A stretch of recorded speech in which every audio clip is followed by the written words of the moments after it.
Yan guys, good morning. Hindi ako nakapag-live kahapon kasi nga bigla akong nahilo guys at dinala ako sa center. Yan mga isang oras din yata ako doon na nakahiga at nakatulog yata ako doon kahapon guys.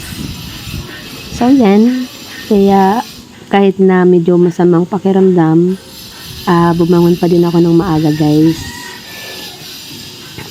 Ayaw nila akong patrabahuin pero hindi yun pwede sa akin kasi hanggat kaya ko, ako ay gumagawa talaga ng mga bagay, ng mga gawain na gusto ko. Ayoko kasi guys yung nakahiga lang baka ako ay matuluyan, o diba?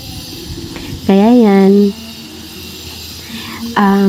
nag-prepare ako ng mga taniman. Yan guys, tinagyan ko yung lupa. Pinalagyan ko yan ng lupa kay Siloy at gusto ko siyang taniman ng pipino. Ang sabi naman ni nanay, baka mamatay daw yung bulaklak. Sabi ko naman hindi din kasi nakaraan ginawa ko. Yan guys, pagmasdan nyo yung aking ginagawa. Ang dami-daming trabaho guys, ang dami-daming gawaing bahay. Pero okay lang, basta kaya lang ng katawan ko, wala yung problema. And guys, tingnan nyo. Aming bahay. Ayan sa bandang likod. Ayan guys, tingnan mo. Tingnan nyo guys. Nagtanim ako dyan ng mga okra. Diba?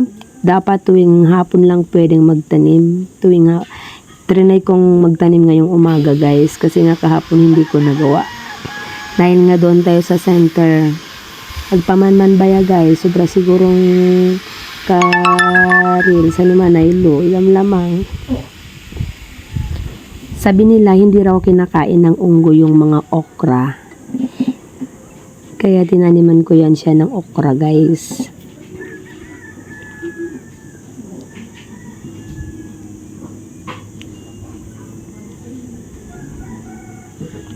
Nagpagawa kasi ako guys ng mga taniman ng gulay, ng mga bulaklak.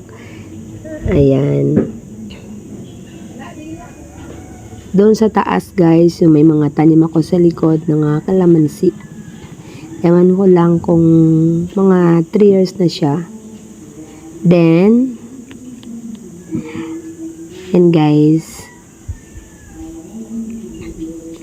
actually, nung maaga pa ako ay naglinis. Yan, mamaya pag mainit na, dito na naman ako guys sa loob, magliligpit ng mga nilabahan. Yan guys, yung aking mga orchids, kulang sa alaga. Gusto ko siyang pagawaan ng lalagyan talaga na hindi mainit. Kasi guys, tuwing hapon, grabing init yan.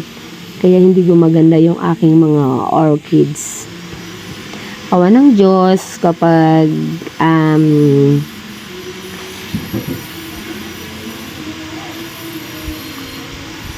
gusto ko magpagawa ng lalagyan ng mga orchids. Gusto ko rin yung ilipat guys sa kahoy kasi iba din talaga pag nakadikit yung mga orchids sa kahoy kasi pag dyan hindi siya maganda guys. Kahit na namumulaklak pero iba din talaga pag sa kahoy.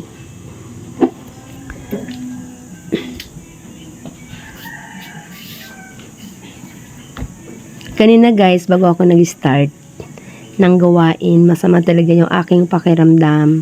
Pero habang tumatagal, parang yan, lumakas na rin yung aking katawan. Hindi talaga ako pwedeng nakahiga lang. Kasi lalong hihina yung aking katawan. At least kapag nagtrabaho ako, kapag may ginagawa ako, nakakaramdam ako ng konting ginhawa bang tawag doon guys.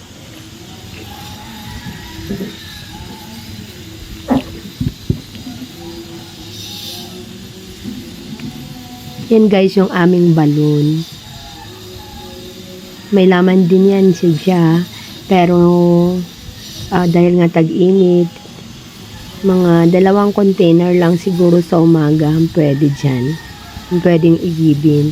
Yan guys, upuan naman. Upuan yan siya. Tapos sa likod,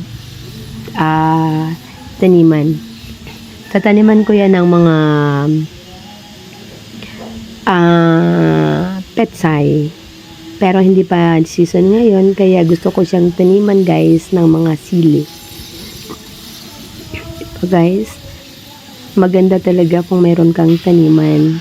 Kung mahilig kang magtanim. Kasi guys, mahilig talaga ako magtanim. Ayan naman. Daming trabaho talaga sa sa bahay guys, 'di ba? Walang katapusan.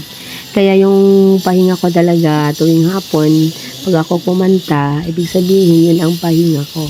Ayan naman yung sitaw. Hindi ko na sila lilipat sa lupa guys. Diyan na lang yan. Ngayon may dala-dala akong damit kasi nga grabe yung pawis ko. Pampahid yan guys sa pawis. Pasensya na kayo sa boses ko guys. May ubo pa kasi po ako eh.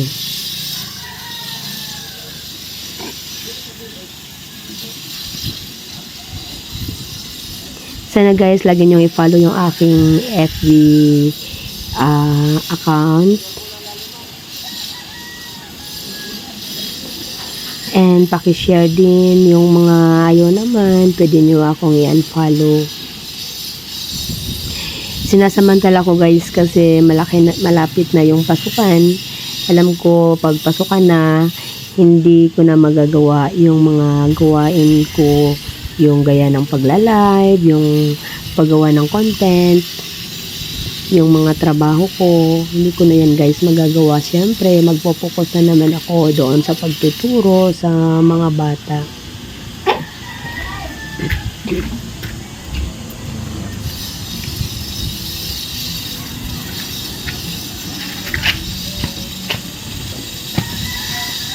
Yan guys.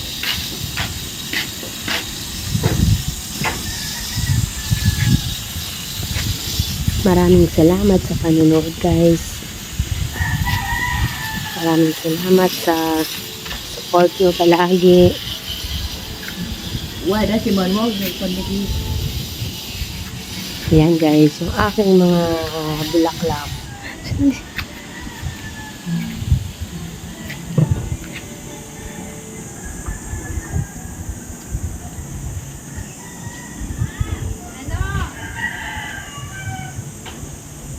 And guys, ang sarap lang talaga sa pakiramdam kapag meron kang mga na-accomplish na mga gawain.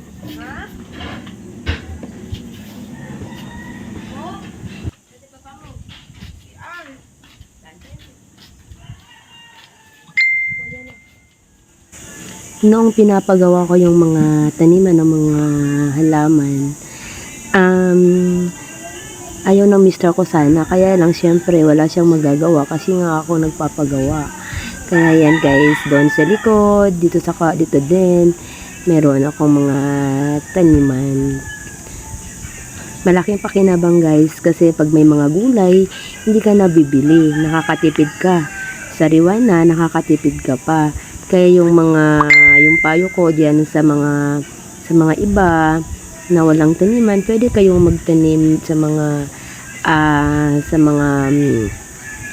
mga bote ng Coke, sa mga lata. Ayan guys.